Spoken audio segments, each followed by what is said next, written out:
সম্পদ।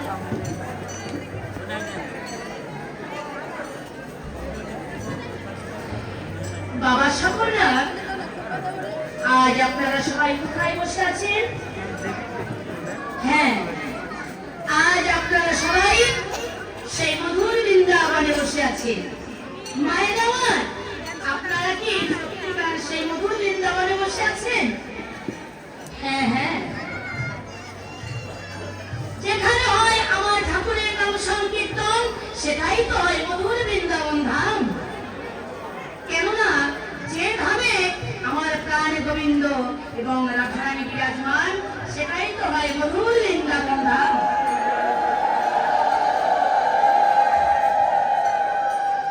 যে ধামে আমার প্রাণ গোবিন্দ এবং রাধারানী বিরাজমান, সেটাই তো হয় মধুর বৃন্দাবন ধাম।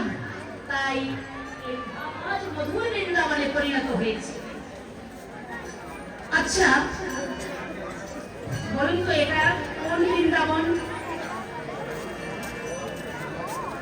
এটা হচ্ছে নব বৃন্দাবন, নিত্য বৃন্দাবন, যেখানে প্রতিনিয়ত আমার প্রাণ গোবিন্দের নাম সংকীর্তন চলে। সেটা হচ্ছে নিত্য বৃন্দাবন, নব বৃন্দাবন। আর একটা হচ্ছে আমাদের এই দেহ বৃন্দাবন। মায়ের আমার, আরেকটি হচ্ছে দেহ বৃন্দাবন, আরেকটি হচ্ছে নবদ্বীপ বৃন্দাবন। তাই আজ আপনারা কোথায় বসে আছেন? নব বৃন্দাবন।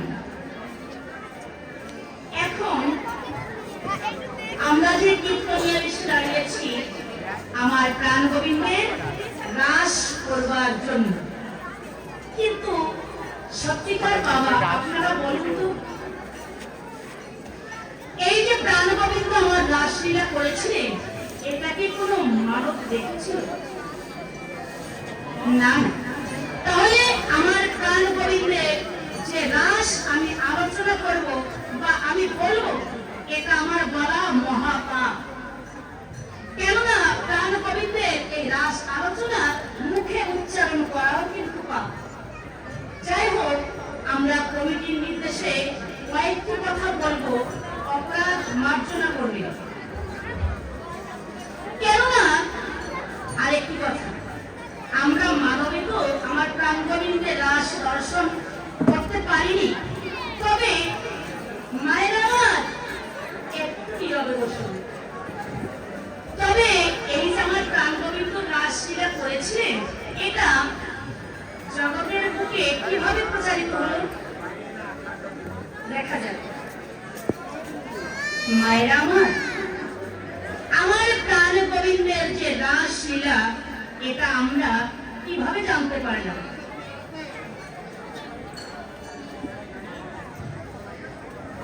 পার্বতী প্রতিদিন যেতেন আমার প্রাণ গোবিন্দের রাস দর্শনে। প্রাণ গোবিন্দের রাস দর্শন থেকে প্রতিদিন সে রাসের প্রসাদে শিব ঠাকুরকে দিতেন। পার্বতী আমার বলতো, প্রভু তুমি তো সেই আমার প্রাণ গোবিন্দের রাস দর্শনে যেতে পারো না, তো আমি তোমার জন্য রাসের প্রসাদ এনেছি, একটু নাও না। তাই শিব ঠাকুর আমার প্রতিদিন প্রাণ গোবিন্দের রাস দর্শনের প্রসাদ এনে দিলে, পার্বতী দিলে আমার শিব ঠাকুর প্রসাদ ভক্ষণ করতেন। একদিন শিব ঠাকুর আমার বলছেন, পার্বতী তুমি তো প্রতিদিন যাও আমার প্রাণ গোবিন্দের রাস দর্শনে, কিন্তু আজ আমি যাব আমার প্রাণ গোবিন্দের রাস দর্শনে। পার্বতী বলল, না না, এটি তুমি বলছো?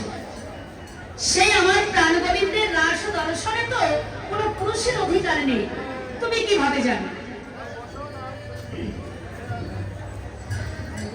তুমি কিভাবে যাবে আমার প্রাণ গোবিন্দের রাস দর্শনে? এবার শিব ঠাকুর আমার বলছে, না না পার্বতী, আমি তোমার কোনো কথা শুনবো না, আমি আমার প্রাণ গোবিন্দের রাস দর্শনে যাবই যাব। এবার শিব ঠাকুর আমার কি করলো? পরের দিন গোপী বেশ ধারণ করি রাস মঞ্চে গিয়ে এক কোনায় বসে আছে। প্রতিদিনের মতো কিন্তু রাস শুরু হয়ে গেছে, কিন্তু প্রতিদিনের মতো রাসের চক্র আর ঘুরছে না। আমার প্রাণ গোবিন্দের রাসের চক্র আর ঘুরছে না। আমার প্রাণ গোবিন্দ বলছে কি আজ প্রতিদিনের মতো রাসের চক্র ঘুরছে না কেন? একই হলো রাস মঞ্চ থেকে কামের বন্ধ আসছে, এসব আমি কি দেখতে পাচ্ছি? কেন আমার আজ রাসের চক্র ঘুরছে না? অনেক খুঁজাখুঁজি করে পরে দেখতে পেলেন আমার শিব ঠাকুর গোপী বেশ ধারণ করে রাস মঞ্চের কোনায় বসে আছে। এবার আমার প্রাণ গোবিন্দ কি করলেন? শিব ঠাকুরকে চুলের মুঠি ধরে ধাক্কা দিয়ে বের করে দিলেন।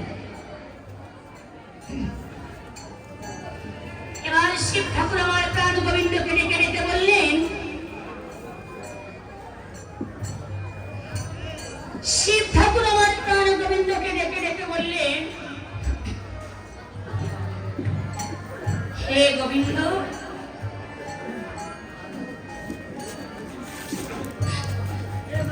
আমি যদি তোমাকে কোনদিন ডাকার মতো ডেকে থাকি,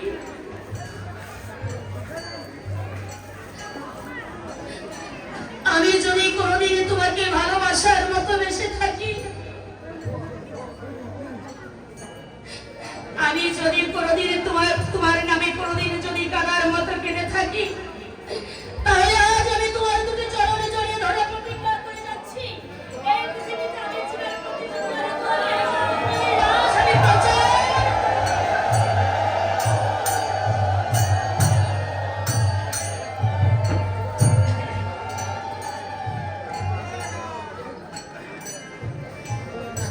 তাই শিব ঠাকুর আমার সেদিন থেকে জীবের প্রতিটি দুয়ারে দুয়ারে রাসলীলা প্রচার করেছিলেন। বৃন্দাবনে রাসলীলা করে গোরা রায় কোন কোন ভাগ্যবানে দেখিবারে পায়। বৃন্দাবনে রাসলীলা করে গোরা রায় কোন কোন ভাগ্যবানে দেখিবারে পায়। ও বাবা, এই রাসলীলা কি কোন মানবের পক্ষে দর্শন করা সম্ভব? না না। তাই বৃন্দাবনে রাসলীলা করে গোরা রায় কোন কোন ভাগ্যবানে দেখিবারে পায়। বাবা সকলরা দেখুন, আমার প্রাণ গোবিন্দ কখন, কোন দিন, কোন সময় রাসলীলা করেছিলেন? আমার প্রাণ গোবিন্দ কখন, কোন দিন, কোন সময় রাসলীলা করেছিলেন? শারদীয় পূর্ণিমা তিথি উদিত গগনে শশী করে নিয়ে মোহনবাসী আমার প্রাণ গোবিন্দ তার মোহনবাসীতে রাধা রাধা রাধা রাধা বলে কেমন ভাবে ধরে তুলেছে।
সতী অষ্টসখী তারা গভীর নিদ্রায় নিদ্রিত ছিল।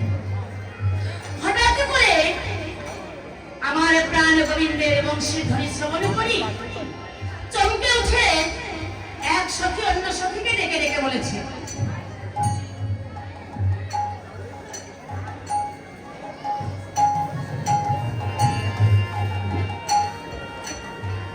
সখী রে,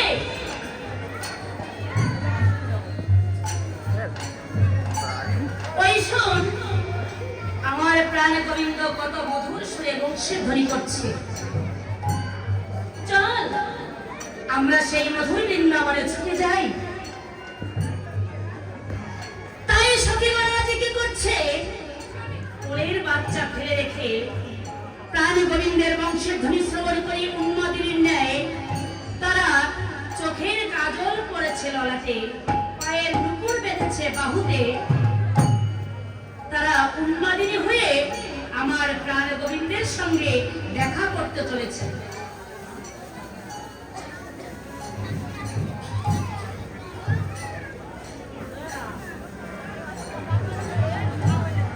আজ মধুর বৃন্দাবনে গিয়ে এক সখী অন্য সখীকে ডেকে ডেকে বলেছে, সখী, প্রাণ গোবিন্দ তো আমাদের বংশের ধ্বনি করে এই মধুর বৃন্দাবনে ডেকে এনেছে, কিন্তু কই প্রাণ গোবিন্দকে তো আমরা দেখতে পাচ্ছি না, প্রাণ গোবিন্দকে তো আমরা দেখতে পাচ্ছি না। চল আমরা একটু গোবিন্দকে খুঁজে দেখি পাই কিনা। তাই সখীগণ কেমন ভাবে আমার গোবিন্দকে খুঁজছে দেখুন।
অষ্টসখী কি কি নাম আছে? ছোট ছোট এই যে শ্রীমতী সহ অষ্টসখী, তাহলে অষ্টসখী কি কি নাম আছে? ললিতা, বৃন্দে, সুচিত্রা, ইন্দুলেখা, বিশাখা, তুঙ্গবিদ্যা, চম্পকলতা। তাহলে এইগুলো আমাদের চম্পকলতা সখী।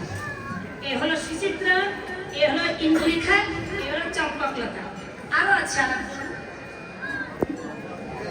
এই হলো আমাদের তুঙ্গবিদ্যা সখী। এখন এই সখীগণ সবাই মিলিত হয়ে বলছে কি, সখীরে চল আমরা এই বনমধ্য থেকে আমার প্রাণ গোবিন্দের জন্য সুন্দর সুন্দর ফুল চয়ন করি। চল সখী। ভক্তজন একটু নীরবে বসুন, ধৈর্য সহকারে শুনুন, অধৈর্য হলে হবে না। কেননা তো আমার গোবিন্দের জন্য সখীগণ এবার কত সুন্দর সুন্দর ফুল চয়ন করছে, দেখুন কেমন ভাবে। আজ সখীগণ কেমন ভাবে আমার গোবিন্দের জন্য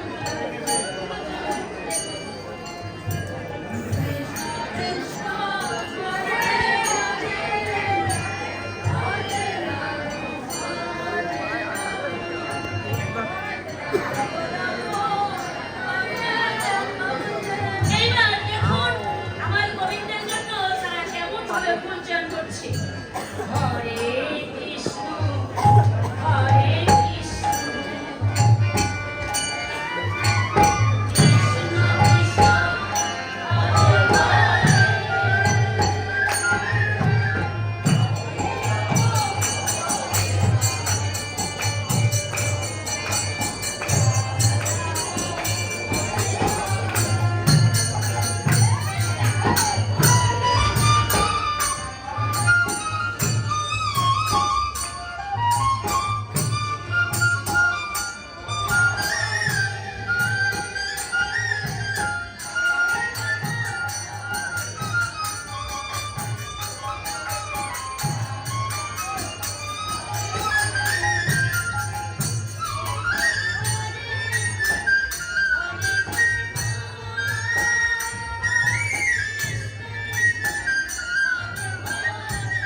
দেখুন ভক্তজন,